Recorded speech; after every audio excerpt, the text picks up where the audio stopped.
You don't have to say, I agree with everything Israel does in order to stand against anti-Semitism. Anti-Semitism at root is the belief that Israel does not have a right to exist. And therefore, Jews as people are bad. Welcome to the Dr. Jeff Show podcast. This is the show where I interview major thought leaders from many fields of influence to show how our worldview changes everything. You can get this show on Edify, on Spotify, on Apple, on Google, or anywhere you get podcasts. And please, we say this every week, but please do this. Please leave a review on your favorite platform. Then more people find out about it, more people can hear from our guests. Today is episode 2 of a 2-part series where my friend Megan interviews me about my experiences on a recent trip to Israel and what is going on with the anti-Semitism that we see in this generation. It's going to be powerful, I believe, because we're going to talk about just war, we're going to talk about the Bible, we're going to talk about Israel and history, and we're going to talk about what we personally can do in times like these. Is there any hope? Well, we'll find out. Welcome to the show.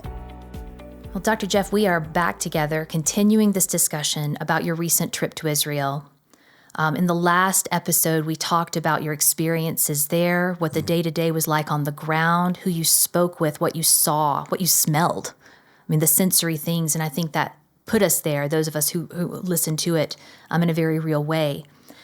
We ended that episode in talking about the hope that you witnessed in these people, particularly on that Shabbat and that Shabbat meal and being at the wall, the celebration that was happening, the hope in God, the remembrance that He is at the center of it all and He has not left that place.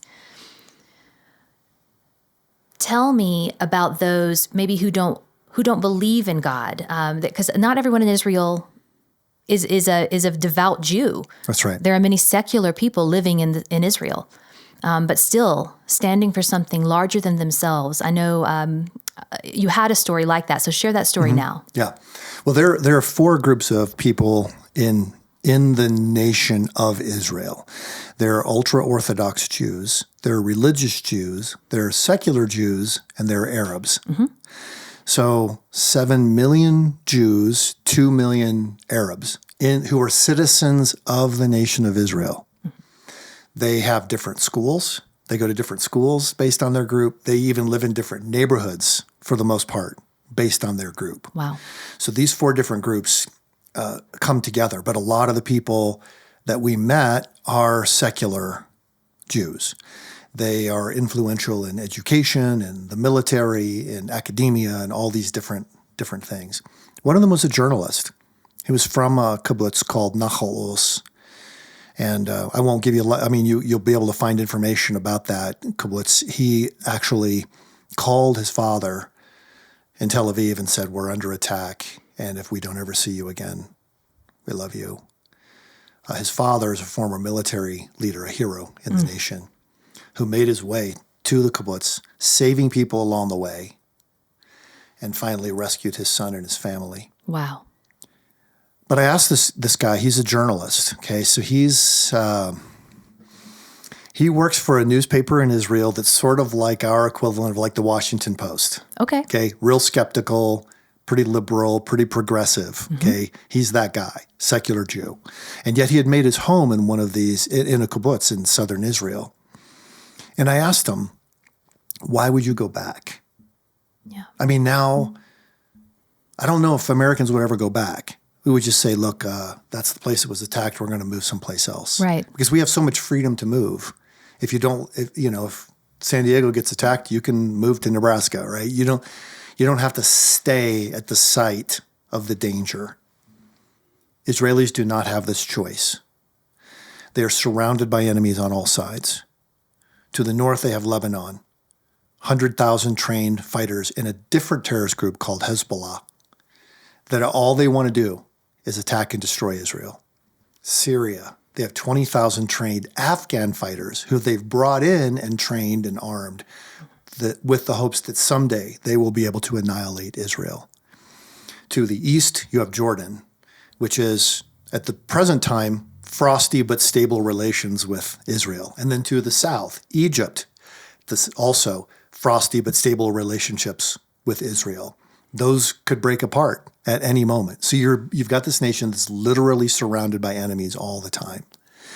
But I said, but still, I mean, what's just a mile or 2 miles from Gaza? And you know that Hamas has promised that as long as they are alive, they're going to repeat October 7th as many times as they can. Mm-hmm. They promised this publicly. Why would you go back? And he said, and this guy, remember, is a secular Jew. He said, it is a mission. Our family is on a mission. A mission for what? He said, we're fighting on behalf of our nation. I said, but you're not taking up arms. What do you mean by fighting? And he said, we fight with our presence.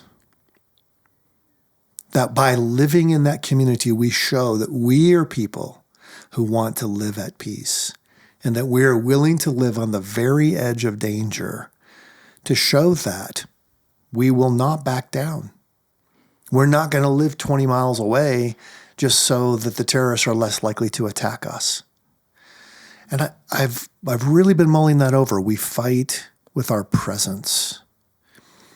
How much of our lives really would you say, just really faithful presence is the best way we can stand for the truth, to not back away, to continue to step in, to engage rather than just to escape. And I realize my mindset is escape. I got a big country. I can go anywhere. Yeah. Right? If I live in Chicago and there's shooting in my neighborhood, I can leave. But what if you can't leave? What do you do?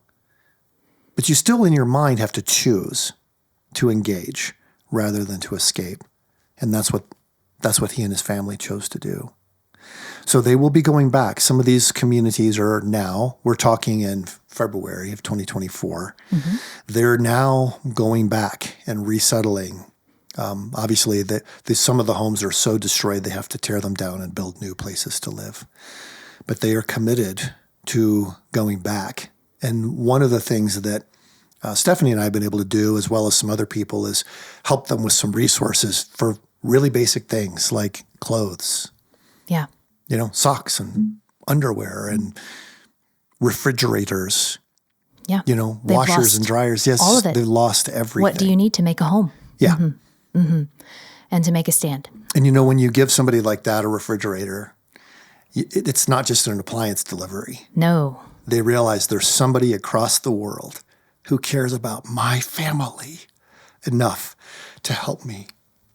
Even though I'm not a Christian, I'm Jewish, or I'm secular or whatever, because of Jesus, they love.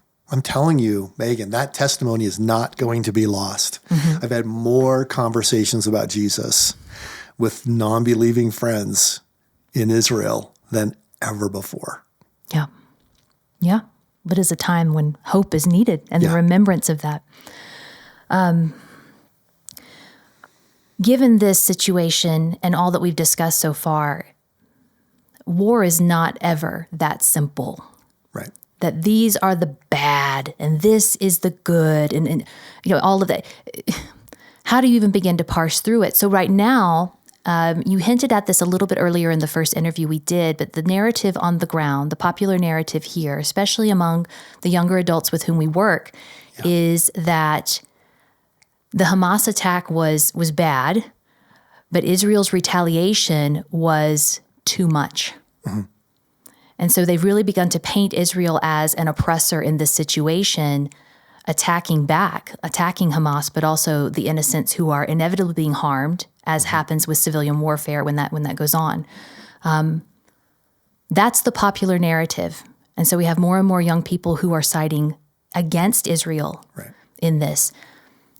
What are your thoughts on that? What would you say to them? If we had a room full of our students coming to Summit, some of them have heard this narrative, they're not sure what to do with it. What do we do? Two things, and I will actually be with our gap year students here, I think in a week or so, to actually have this conversation. Good. But there are two things that I would emphasize, and it sounds a little bit academic, but we need to understand a little bit of the history. Good. And then second of all, we need to understand something about what in the Christian tradition we call just war. The first is understand a little bit of the history. So the nation of Israel goes back 3,500 years. That's old. It's a long time. That's almost all of recorded human history. And then around the time after Jesus rose again from the dead and ascended into heaven, the Romans came to, the Jews were being rebellious and they came to destroy them. Was predicted. As Jesus specifically talked about, yes. How it happened is the most heartbreaking thing you can imagine. Jerusalem, they came to attack Jerusalem. If they can destroy Jerusalem, then the rest of the nation falls. By the way, that's still the way it is. If you can kind of imagine, though, Jerusalem was well defended, had walls, had a water source, had food. They had everything they needed. They could withstand a siege. Not even the mighty Roman Empire could break them. But they began fighting amongst themselves. And 3 different groups fought with each other, burned each other's food supplies. And Hadrian, the Roman general, just couldn't believe it, but he just sat and waited until they destroyed themselves from within. And then he came in, destroyed the city, slaughtered people, destroyed the temple.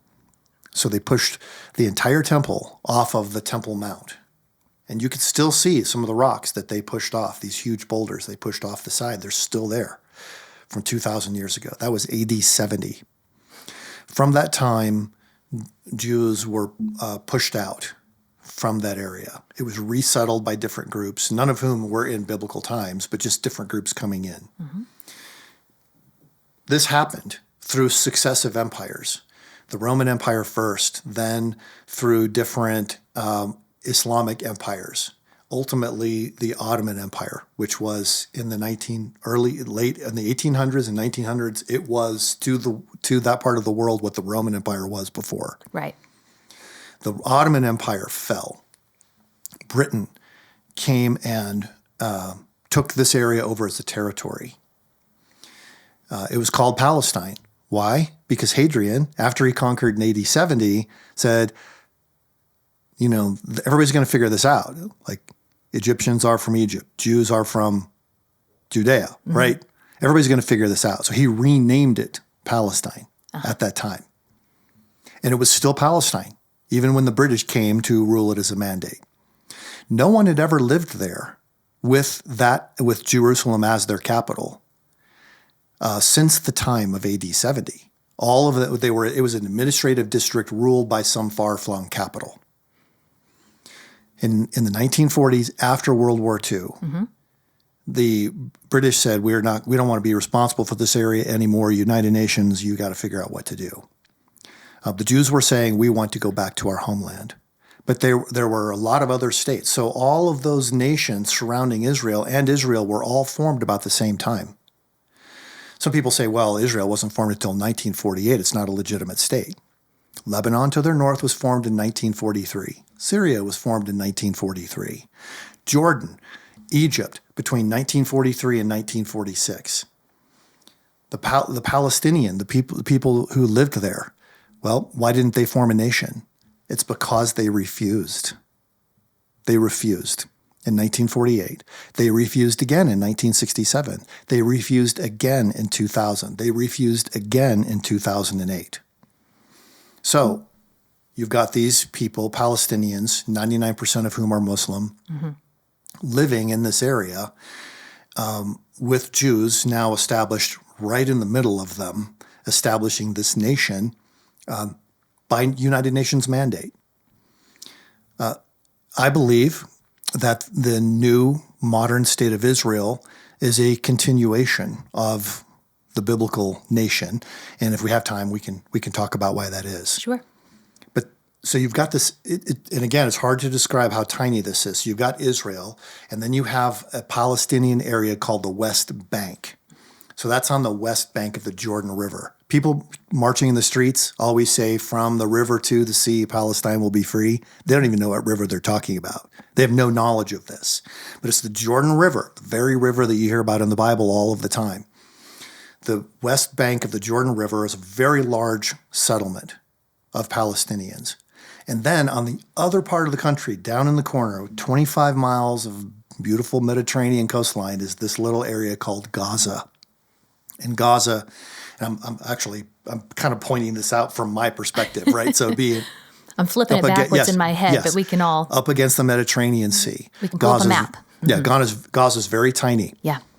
And initially, Egypt ruled it. They didn't want it. They couldn't govern the people who were there. Israel, in one of the wars, ended up taking it over and occupying it militarily.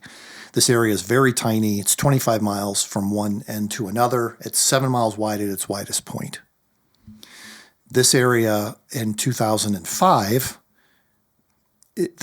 because of Palestinian demands, Israel said, fine, we won't occupy it anymore. They literally walked out, left, their military just left. In 2006, there were elections. A political party named Hamas was elected in 2006. In 2007, they held a coup and slaughtered the members of the opposition party, which was called Fatah. Then they were in complete control. They've run it as a dictatorship ever since. Yeah. The point of it, and you don't have to take my word for it. In 2008, I believe, and then again in 2017, Hamas issued a charter, which is publicly available on the internet, of what they believe and why they exist. Their overwhelming, dominating, number one goal is the annihilation of the state of Israel. Okay, so when they took power, they had a chance. Look, you got this land, you have the goodwill of the global community, you have billions of dollars of aid coming in. Gaza has received 15 times as much aid as what it cost to rebuild Europe after World War II. Goodness. They chose, instead of building a modern seaport and, becoming kind of a neutral place in the Middle East that could become a trading outpost, they chose to buy weapons and build tunnels. Most of that money made its way into the personal hands of the Hamas leaders. All the mid-level Hamas leaders are at least billionaires. The top leaders are all billionaires because they siphoned off that aid and then took money from, they took 20% of all of the products that were coming in to help Gazans live. They became wealthy by keeping the Gazans poor. But remember, their goal wasn't to build a nation. Their goal is to build a headquarters from which Israel could be destroyed. And this is, again, if we don't know this, it's a conspiracy of ignorance on our part, because Hamas was clear and to this day is clear that is exactly why they exist. All right, so you have the Palestinian people living in Gaza, ruled by this group Hamas, right, in the same way that the Nazis ruled Germany. The Nazis never did get a majority of the people in the nation to support them, but they got enough to support them and the rest to be afraid. Yes. That's what's happened with Hamas in Gaza. You got 2.5 million people living there. Probably 30,000 fighters, terrorists. So Israel said, after October 7th, ending the rule of Hamas is our military goal. Well, how are you going to do that? How do you go in and fight in a situation like this? They realized that so a lot of people just say, well, look at the number of bodies that are stacked up. That's how you should measure it. The way Israel is thinking of it, right or wrong, is the proportionality of the threat that they face. Remember, they're completely surrounded by enemies, any of which, if they saw weakness in the state of Israel, would attack. So what Israel does in Gaza is not only to root out Hamas, these terrorists who had specifically come over and killed them, and who had done 132 suicide bombings throughout the last several years, killing 770 people, and 30,000 rocket attacks. 30,000. I know it's hard to even imagine. Yeah. So Israel's saying, we will continue to experience this threat as long as Hamas is in charge, especially if they're in charge as a military power. So they began targeting Hamas. How do you target them?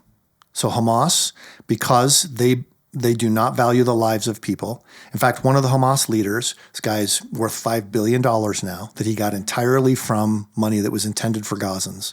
He lives in Qatar, which is sort of a state sponsor of Hamas in Gaza. And his name is Khalid Mashal.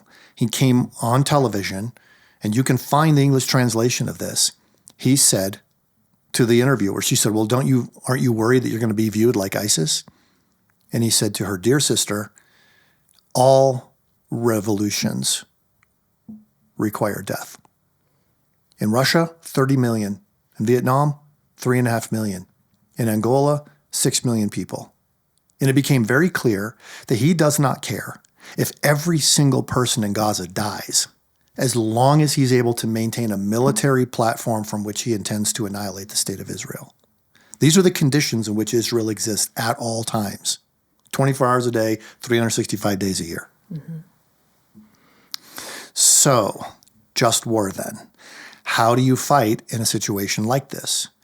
Hamas doesn't care whether Palestinians die. So where do they store all their weapons? Where do they muster all of their troops? In schools, in hospitals, in apartment buildings. We have verified evidence that when Israel tries to warn people there's an attack coming, you need to get out of your building because there are terrorists in there, that Hamas would actually hold the people at gunpoint so they could not leave, so that they would die. And then, and there's so many angles to this, but Hamas completely controls the narrative. Right. So you cannot, as a journalist, go into Gaza and take pictures or file reports without Hamas telling you what to show and what to say. What has been clear is that probably all 28,000 some Palestinians have been killed. The world community blames Israel for this. They should be blaming Hamas. What does Israel do to try to prevent civilian deaths? By the way, Hamas does nothing. They intend to have civilian deaths. Israel drops leaflets, they call, they send messages on WhatsApp. They've literally logged millions of phone calls to the people living in these places. Your neighborhood is going to be attacked. You need to get out. Urban warfare is horrifying. All war is evil. But there's still the question of, in a fallen world, is it possible to have a war that is just, even though it's evil? In an urban warfare situation, typically in history, like I'm thinking back to World War II, Vietnam, 9 civilians die for every fighter who is killed. Yeah. And in Gaza right now, it's been about 2 civilians killed for every fighter killed. Yeah. It's a horrifying number, but I just want to put it in perspective for what this kind of warfare involves in history. It's a different kind of fighting when it comes among your community, in your neighborhood, things like that. Yes. So people talk, well, what about proportionality? There were 1,200 Jews killed. They weren't all Jews, but Israelis killed on October 7th, and now there are 28,000. Shouldn't the numbers, but see, people think in terms of retribution, an eye for an eye. That's not what war is about. The question for the warriors is, what is militarily necessary for us to achieve the objective? So they don't say, well, you got some Hamas fighters over there, so I'm going to send one of my soldiers over and see if he can shoot you. That person would die. Yeah.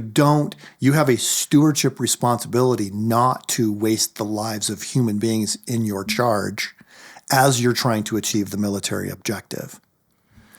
Yeah. So that's where we are. It's a horrifying situation. It is. And Gaza is going to have to be completely rebuilt. Mm-hmm. The estimates are that up to 80% of the people there, their neighborhoods will have to be significantly reconstructed for them to be able to move back home. Right. I mean, 2 things came to mind as you were talking about even just war theory and in this situation. Well, first of all, we are at a broken world. So is there a perfect solution to this? I don't know that there is.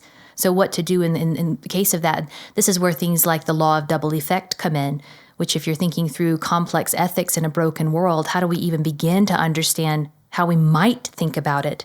Law of double effect being, like you said, going after the military objective. We have this intended consequence, but there are foreseen but unintended results that come. Yeah, intent is the key question here. Yes. So some people have said Israel's committing genocide. I'm suspicious of people who say that because they started saying it on October 8th before Israel had done any kind of a military response except targeting the rocket sites. They were already being accused of genocide.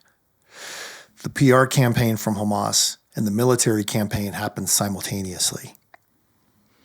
But the reason the International Court of Justice did not tell Israel to have a ceasefire is because they know, based on the evidence they received, that Israel is pursuing military objectives. There's no evidence that they have any intent to kill Palestinians as a people group. Okay, that's the distinction. Right. So it was actually Christian thinkers who started thinking about just war. How do you have justice even in the midst of war when people are going to die? And two guys, primarily Augustine and Aquinas, did all the thinking about this and wrote about it. Augustine, outlined his reasons. And this is interesting. It can kind of mess with some people's theology, but Augustine did not say war is evil because people die. He said, we all die. We're all going to die. Mm-hmm. The reason it is just to stop an evil power is because if we don't, then evil and greed and lust and vengeance will reign. And that's what must not be permitted. Right. I can't help but think about the ties with Nazi Germany. I mean, we made that connection just a little bit ago. I'm thinking right now of G.K. Chesterton, who, being a Christian, he would have thought about this way. But when we think about just war theory through this Christian lens, and not everyone would agree with it, right? Chesterton said, we fight not because we hate what is before us, I'm paraphrasing, of course, but because we love what is behind us. Yeah.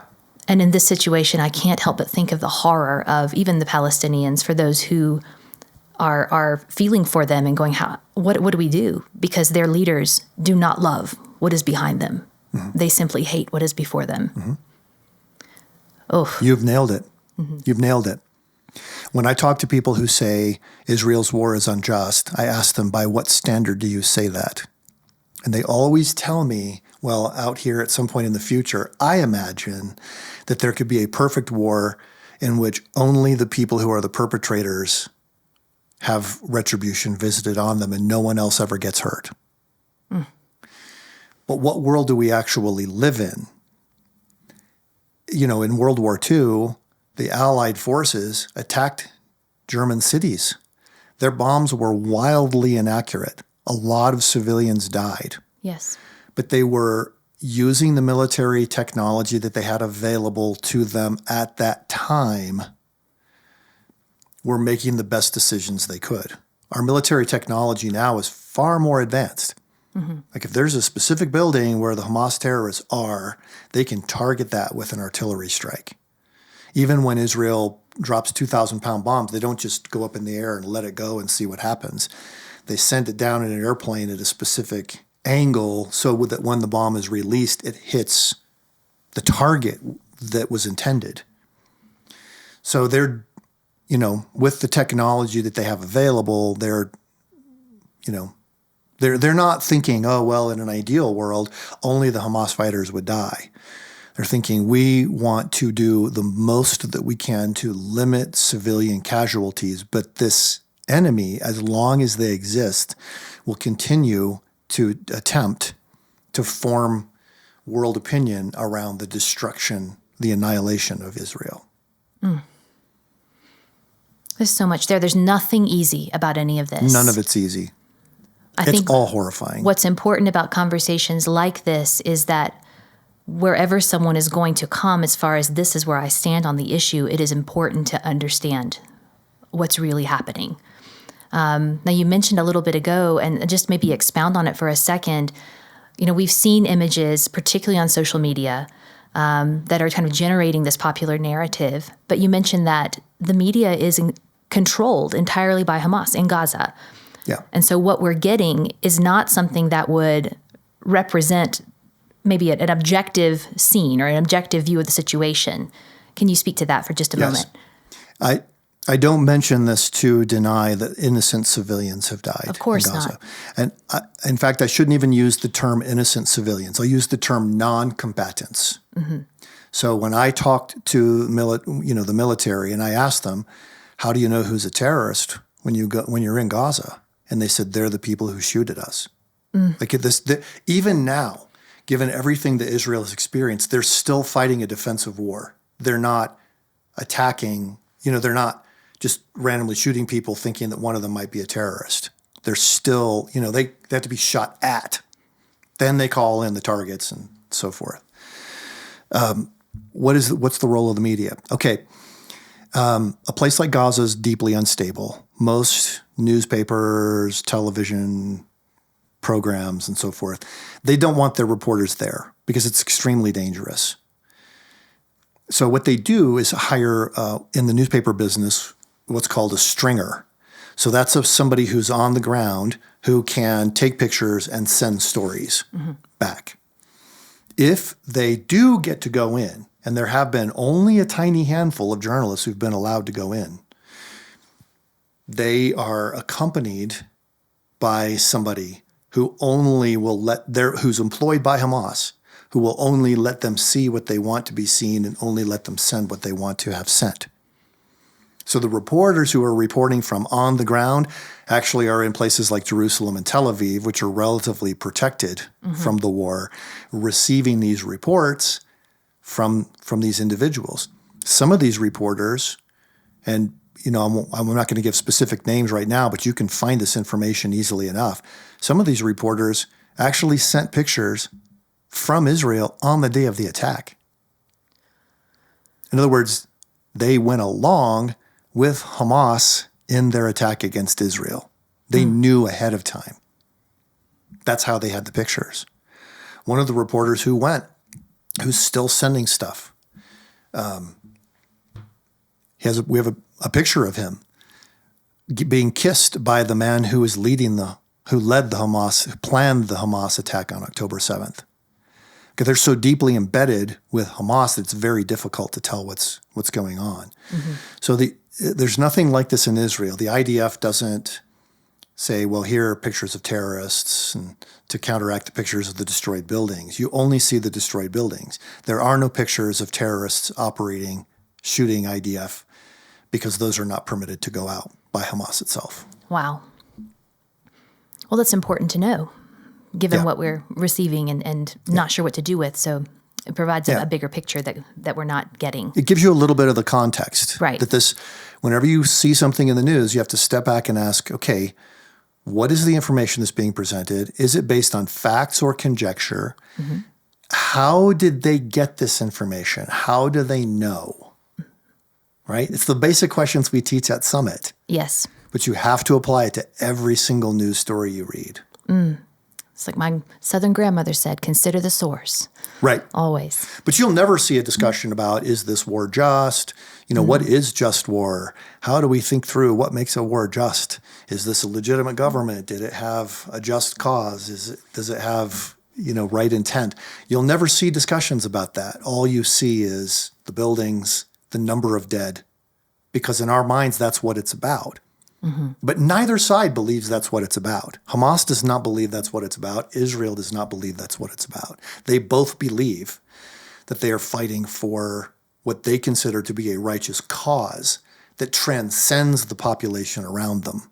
But only one of these sides is actually attempting to follow the rules of war, international law, and just war doctrine. Yeah.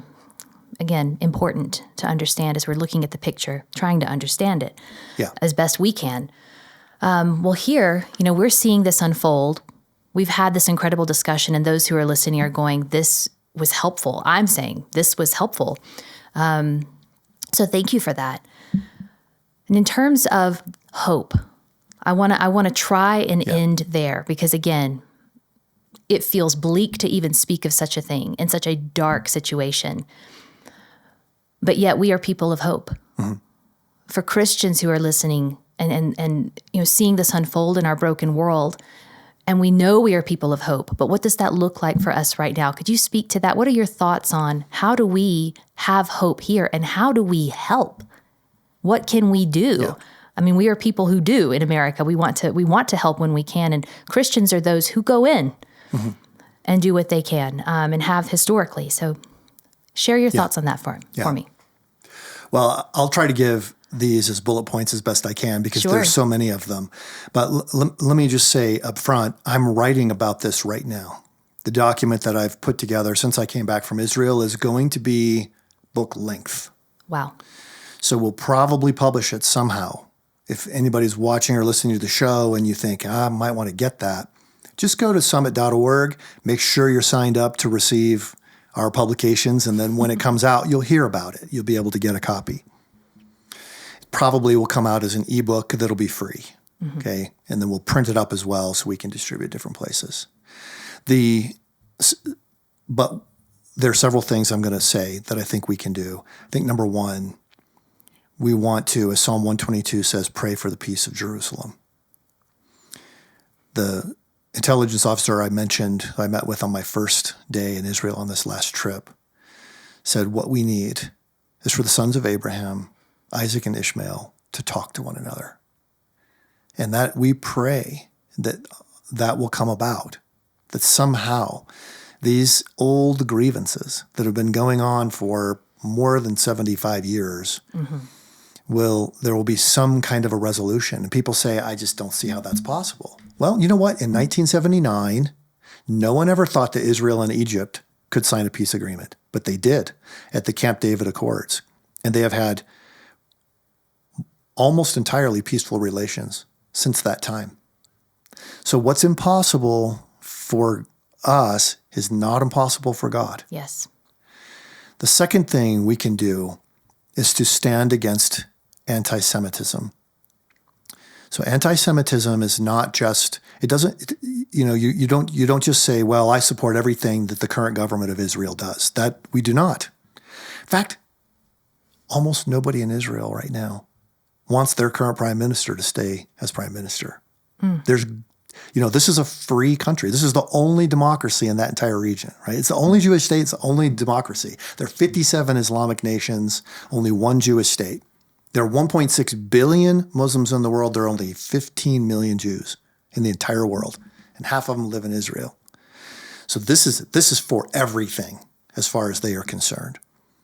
But we have got to stay focused on what anti-Semitism means. It doesn't mean you don't have to say, I agree with everything Israel does in order to stand against anti-Semitism. Anti-Semitism at root is the belief that Israel does not have a right to exist. And therefore, Jews as people are bad. It is even common in the Christian world. Okay, so, there are people who, their theology, they don't hate Jews individually, but their theology is what's called replacement theology or supersessionism, that Jesus supersedes the Jews. We don't need the Jews anymore because we have us. This isn't a biblical theology, but it's one that a lot of people support. However it comes about, we need to recognize that everyone bears God's image. And in fact, the Jews are, they are God's chosen people from Scripture. I'm losing all of my different Psalms. I think Psalm 115 says God's covenants are forever, that the Jewish people still matter to God. All the way back to Genesis 12, God said, I'm going to work, he told Abraham at that point, I'm going to bless you, and through you all nations of the earth will be blessed. This covenant is from God through the Jews for the world. Okay, so Galatians chapter 3, the Apostle Paul, total understanding of the whole biblical narrative, says, those who believe are blessed along with Abraham, the man of faith. So there is a cause for Christians and Jews to come together and say, we're in common cause about this covenant the purpose of which is not to control the world, but to bring blessing to the nations of the world. Yeah. Jews have never tried to control any other nation. They've never colonized any place, just this one spot where they have historically been for 3,500 years. So stand against anti-Semitism. A third thing to do is to understand something about just war doctrine. Now, it turns, I always turn to people I know. Dr. Eric Patterson is a Summit guy from way back who is now one of the leading experts on just war theory. You can find his book. You can find his writings on the internet. Eric Patterson. And he's very thoughtful, gives a biblical perspective on that. We need to understand that. Fourth, and I maybe should have put this right at the beginning, but you need to go back and read Scripture. We've got to understand the whole flow of Scripture and the centrality of the Jews in the story that God is telling in the world. You know what's going to shock a lot of people? My following statement. We'll probably lose some support at Summit over this. Jesus was a Jew. Jesus was born a Jew. Jesus lived as a Jew. Jesus died and rose again from the dead as a Jew, and he is coming again as a Jew. That's because the whole narrative of Scripture all ties together. You look at Revelation 21, that God says, I heard a loud voice from the throne. Look, God is making his dwelling with humanity, and he will live with them. They will be his peoples, and God himself will be with them and will be their God. He will wipe away every tear from their eyes. Death will be no more. Grief, crying, and pain will be no more. You're like, wow, John's really brilliant. How did he ever come up with that? You know where he got it? From the book of Isaiah. It is literally a prophecy coming true that was given to the Jews all of that time ago. And what does John say next in his Revelation? He says, "And I also saw the holy city, the new Jerusalem, coming down out of heaven, prepared like a bride adorned for her husband." Where does he get that? Isaiah, Zechariah, Ezekiel. You see, he wasn't saying, I'm just going to make up some new stuff because, I had this really weird revelation. He is giving us the fulfillment of all of history from the very beginning of the book of Genesis all the way through to Revelation 22. It's really incumbent on Christians to understand that. If you want to personally support what's going on there, a lot of different organizations working. While we were there, we met people from, all different kinds of things, from German Christian groups to Samaritan's Purse, which is Franklin Graham's organization. One of the ones that we personally have chosen to support is called the Isaiah Projects. This is run by David Nekrutman. He's a friend of mine. He's been on this show before. Okay. David is the Jewish consultant for the Chosen program that a lot of people are familiar with.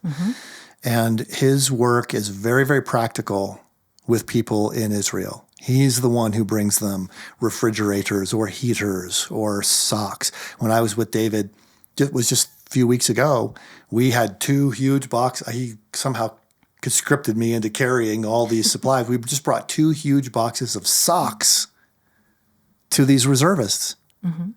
They're like, this is the best day. This is the best day. You guys made us a barbecue and you brought us socks. There's simple things that you can do to help people. And the Isaiah Projects, David Nekrutman, I suppose with just that information, you can probably find out a little bit more what they're doing.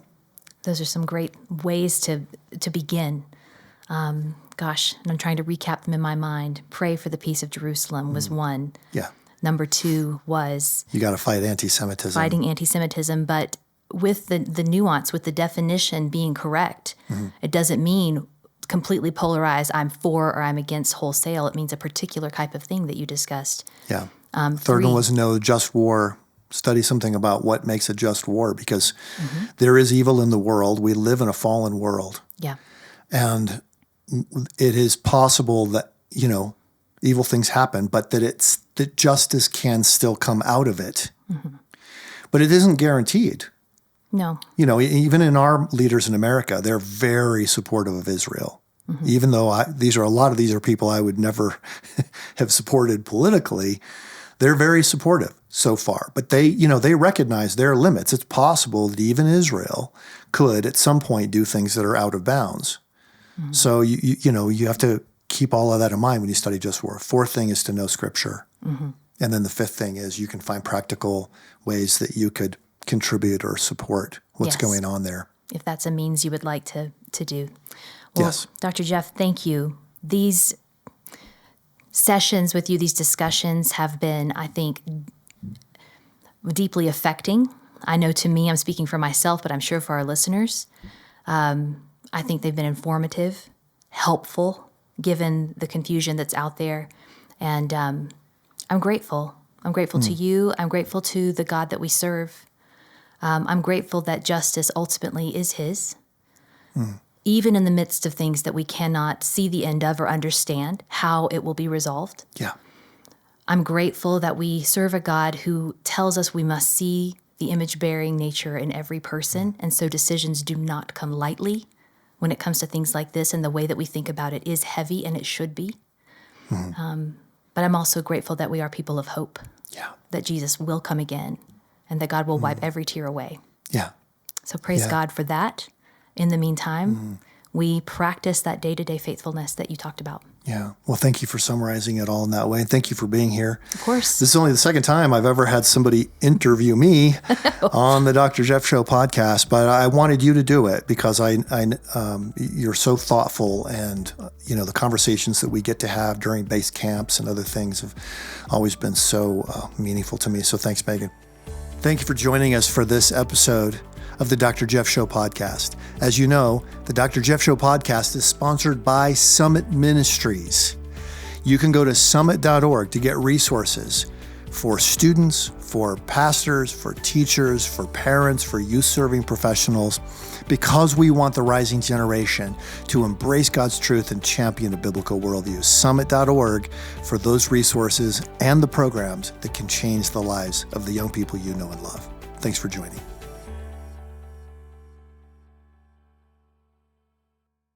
Thank you for listening to today's episode. The Dr. Jeff Show podcast is a resource of Summit Ministries. Summit equips and supports the rising generation to embrace God's truth and champion a biblical worldview. If you want more resources that can help you live out a biblical worldview as a student or reach the next generation as an educator, church leader, or parent, head over to summit.org/resources to find out about the programs, the articles, the videos, the ebooks, and more that we offer.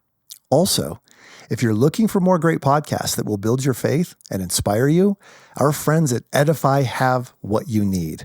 You can find more podcasts, including the Dr. Jeff Show podcast, on the Edify app. Download it at edify.app, spell EDIFI.